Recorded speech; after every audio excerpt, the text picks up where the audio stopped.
Berikutnya, setelah tauhid, yang juga kita inginkan dalam keluarga kita sesuai dengan ajaran Al-Quran seperti tema kita pada hari ini, surah Luqman ayat 14 sampai 15. Pastikan dan jadikan diri kita sendiri dan anak-anak kita adalah orang-orang yang santun kepada kedua orang tua kita.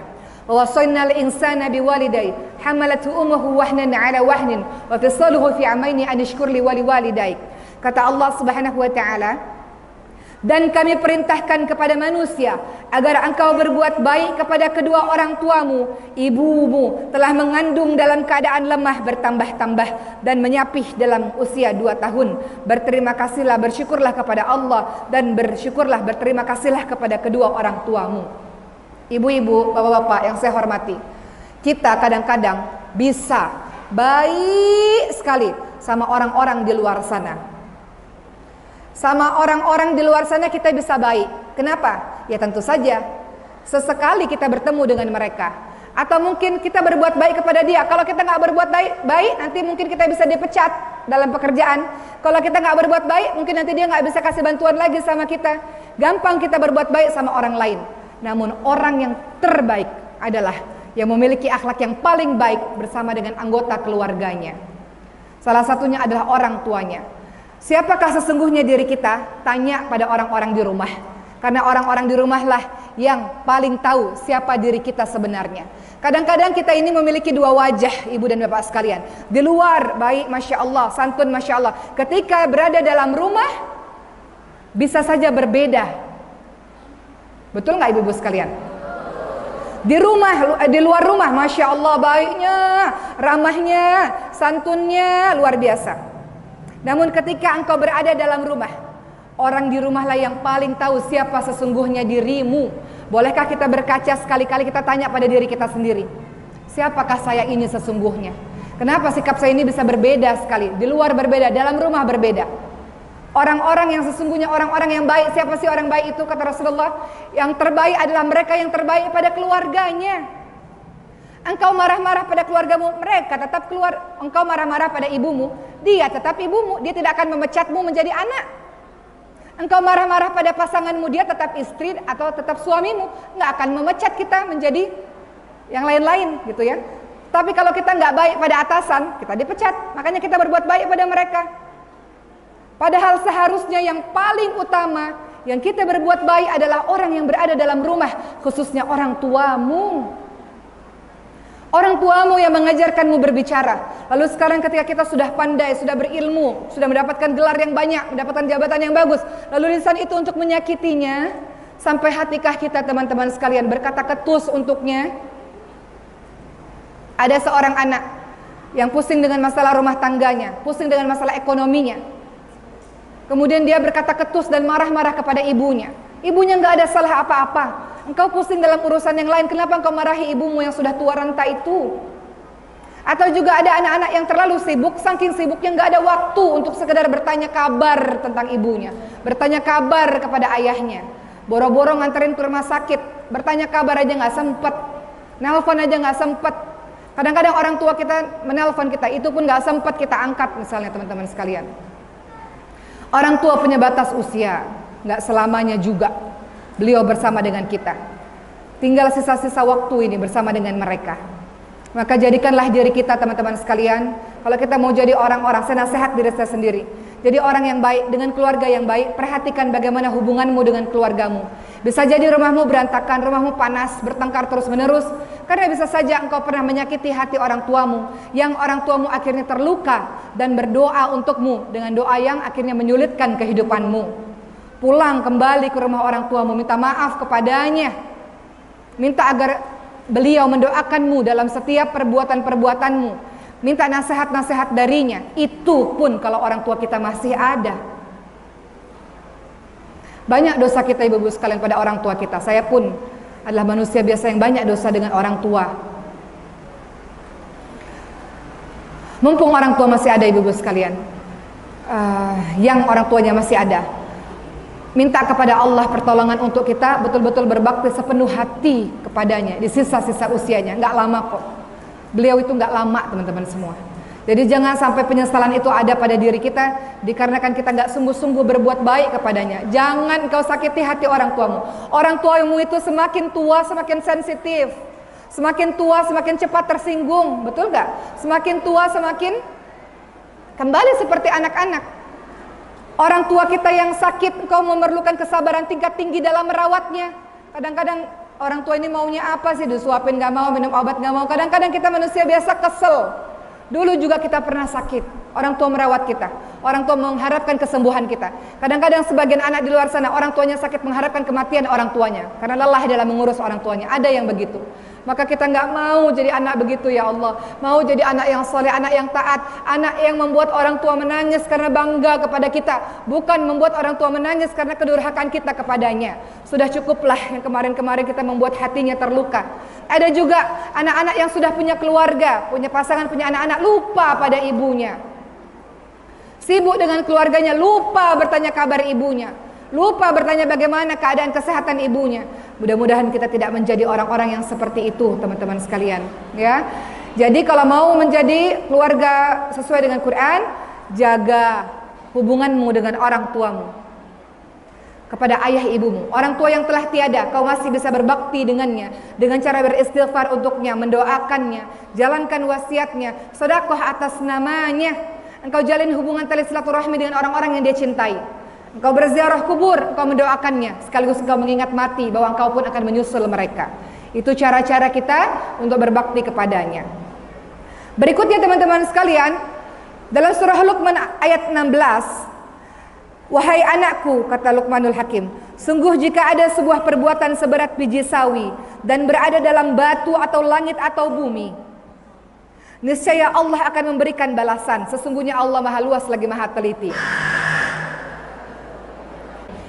Berikutnya ibu-ibu sekalian, tanamkan pada diri kita, pada diri keluarga kita, bahwa kita ini senantiasa diawasi oleh Allah Subhanahu wa taala. Kalau suami takut pada Allah, kalau istri takut pada Allah, anak-anak takut pada Allah, Masya Allah, semuanya takut dalam berbuat maksiat kepada Allah Subhanahu wa taala. Tapi kalau misalnya istri takutnya hanya pada suami, suami ada dia baik, suami tidak ada dia berbuat macam-macam. Suami juga begitu. Kalau suami takutnya hanya pada istri, ada istri dia baik, istrinya nggak ada dia macam-macam. Tapi kalau dia takutnya kepada Allah karena merasa diawasi oleh Allah, ada atau tidak ada pasangannya, ada atau tidak ada orang lain, dalam keramaian maupun dalam kesendirian, dia takut dalam berbuat dosa, takut dalam berbuat maksiat. Anak-anak kita, didik anak-anakmu itu untuk, wahai nak, Allah maha lihat sayang, Allah tahu nak, Allah dengar nak. Sebutkan kalimat Allah, Allah, Allah di telinganya sehingga dia sadar dia diawasi oleh Allah Subhanahu wa taala. Suatu contoh, suatu keadaan di mana anak saya namanya Khadijah, ibu sekalian. Beliau pernah bohong kepada saya. Dan ini menjadi pelajaran berharga untuknya dan dia ingat sekali kejadian itu dan dia berjanji tidak akan mengulanginya lagi. Pada saat itu dia meminta roti kepada saya buatkan. Saya katakan, Khadijah kalau buat roti, Uma buatkan, Khadijah harus habiskan. Kalau enggak, Uma mungkin buat setengah. Kata dia, iya Khadijah habiskan. Namun ternyata dia buang roti itu ibu-ibu sekalian karena dia kenyang. Dan dia takut beritahu kepada saya karena dia takut mungkin saya marah gitu ya. Jadi saya katakan pada Khadijah, Khadijah, Uma tidak tahu di mana roti itu, tapi Allah maha melihat. Apa yang Khadijah lakukan? Maka dia katakan, iya Khadijah minta maaf Uma, Khadijah membuang roti tersebut. Saya katakan, Khadijah, Allah, mungkin Uma tidak lihat, tapi Allah Subhanahu wa taala lihat. Tidak boleh melakukan hal ini lagi di kemudian hari. Tidak boleh berbohong, karena Uma tidak pernah berbohong kepada Khadijah. Maka Khadijah tidak boleh berbohong kepada Uma, harus jujur, bicara yang jujur. Kemudian kedua, Uma menghargai kejujuran Khadijah. Alhamdulillah, terima kasih Khadijah. Uma sudah mendengar alasan Khadijah karena Khadijah kenyang. Alhamdulillah. Namun yang kedua yang juga tidak boleh dilakukan adalah membuang-buang makanan. Banyak orang-orang yang memerlukan makanan. Saya putar video di mana video itu berisi anak-anak Afrika yang kelaparan, sehingga dia mengerti kenapa dia tidak boleh buang makanan. Jadi di dalam cerita tadi saya mengajarkan kepadanya, Allah mengawasi nak. Allah lihat sayang. Uma tidak lihat, mama ini tidak lihat, tapi Allah melihat apa yang engkau kerjakan. Jadi tanamkan pada diri kita, keluarga kita, pasangan kita, Allah lihat, nggak apa-apa. Saya nggak tahu, tapi Allah maha tahu, Allah dengar, Allah lihat, Allah maha teliti, Allah maha membalas setiap perbuatan. Ada perasaan muraqabah, senantiasa diawasi oleh Allah Subhanahu wa taala. Surah Luqman ayat 17 sampai ayat ke-17 ya. Saya bacakan artinya. Wahai anakku, laksanakanlah salat. Ibu-ibu sekalian, tegas dalam urusan salat. Jangan main-main dalam urusan salat. Kata Rasulullah sallallahu alaihi wasallam, ajarkan anak-anakmu salat 5 waktu di umur 7 tahun. Kalau tidak salat umur 10 tahun, maka berikan hukuman kepadanya. Salat bukan perkara main-main. Tegas dalam urusan salat, ibu-ibu sekalian. Salat itu yang akan menjaga anak-anak kita. Jadi kalau di masjid ada anak-anak yang main-main, nggak apa-apa, dia sedang kita ajarkan untuk mencintai masjid, untuk mencintai salat. Ya. Perintah salat ini adalah perintah yang kita harus tegas. Ibu-ibu lagi keluar rumah, bapak-bapak lagi keluar rumah, pastikan anak-anak di rumah salat. Telepon anaknya, udah salat belum nak? Atau telepon asisten rumah tangga, udah salat belum anaknya? Gitu ya.